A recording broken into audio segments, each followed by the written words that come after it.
Jair Bolsonaro has been president of Brazil for like 5 minutes and he's already getting an enormous amount done, and I think in large part taking some important steps to ensure his time in charge will be as successful and productive as possible. He's been called the Donald Trump of Brazil insofar as he pulls no punches with a provocative and straight-talking style. He recently posted the following on his Twitter: "One of our strategies to get Brazil to climb from the lowest spots of the educational rankings is to tackle the Marxist garbage in our schools head on. We should succeed in forming citizens and not political militants.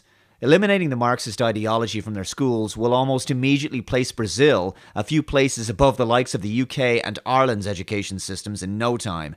He also said, and this is a rough translation, "Minister of Education dismantles Secretariat of Diversity and creates literacy folder. Educates citizens prepared for the job market. The opposite focus of previous governments who purposefully invested in the formation of slave minds of ideas of socialist domination." That's pretty hardcore, and this is something that Trump has failed to address in the United States. As I've reported on countless times, there's university courses across America that educate students on basically becoming left-wing activists and that push cultural Marxist ideas. And I've also reported on courses that obsess endlessly about Trump's impeachment. In the long term, nothing of importance is going to change in the United States until the academic institutions are purged of social justice indoctrination courses. Likewise with the US government institutions themselves. The highest levels of corruption and ideological subversion must be tackled. He also seems to really understand the importance of restoring traditional values and morals, especially when it comes to the family unit, as the destruction of the nuclear family is always a tactic of socialists and communists seeking to radically change a nation. Temos o grande desafio de enfrentar os efeitos da crise econômica, do desemprego recorde, da ideologização de nossas crianças, do desvirtuamento dos direitos humanos e da desconstrução da família. Bolsonaro has already begun firing civil servants from public office who are sympathetic to the ideology of the far-left parties in Brazil. His chief of staff, Onyx Lorenzoni, said this purge was to do away with the socialist and communist ideas that during 30 years have led us to the chaos in which we live.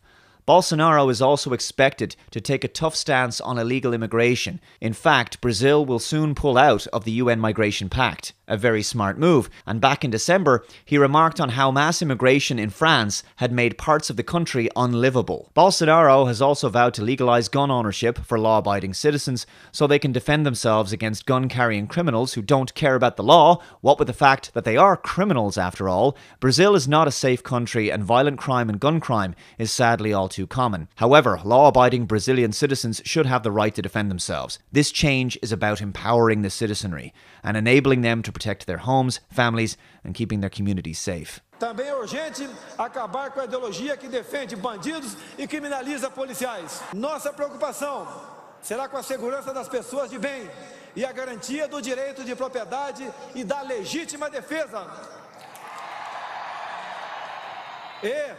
There's a lot of negativity that we can get mired in, and I frequently cover some bleak news on this channel, but it's all positivity coming out of Brazil right now. Of course, the media are labeling him far right, as you might expect, but he is the strong, uncompromising, patriotic leader that should be the envy of any Western nation right now, especially since we here in Europe are being led by people who've utterly sold out to globalist interests and left-wing ideologies and seem to have zero interest in preserving the culture of their own nations. Sadly, things had to get pretty bad in Brazil over the past few decades before they could begin to get better. But the Brazilian people have spoken. The rise of a true leader like Jair Bolsonaro is an example of why it's important for nationalists to not lose hope or to become despondent. E me coloco diante de toda a nação neste dia como dia que o povo começou a se libertar do socialismo. Se libertar da inversão de valores, do gigantismo estatal e do politicamente correto. Não podemos deixar que ideologias nefastas venham a dividir os brasileiros. Ideologias que destroem nossos valores e tradições, destroem nossas famílias, alicerce da nossa sociedade. Podemos, eu, você e as nossas famílias, todos juntos, restabelecer padrões éticos e morais que transformarão nosso Brasil. O brasileiro pode e deve sonhar. Sonhar com uma vida melhor, com melhores condições para usufruir do fruto do seu trabalho pela meritocracia. Que Deus abençoe essa grande nação. Brasil acima de tudo, Deus acima de todos.